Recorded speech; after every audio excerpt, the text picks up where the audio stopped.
the simplest way to look at it, right? There's only two ways to increase profits. And when we talk about ROI, the return we want to see on our investment is profit. So you can increase top line revenue or you can lower bottom line costs. They're the only things that are going to widen that gap and increase your profit margin.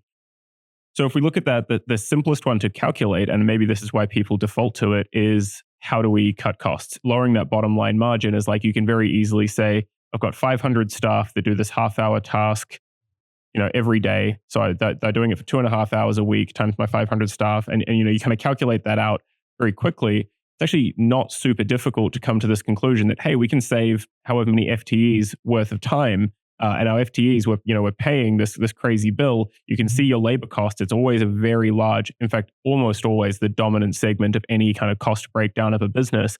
And you can get labor cost savings. The two things I think often happen, which is quite interesting, is we don't actually see the labor cuts occur. So at the moment, most organizations are not cutting labor when they're automating these things. That's probably a good thing. I don't want anyone to lose their job. I'm not upset about that at all. But what they're saying is, as we lower the cost of servicing this component of our business, we expand our capacity. So now we can take on more customers without increasing our customer services costs, for example. So that's a really positive thing.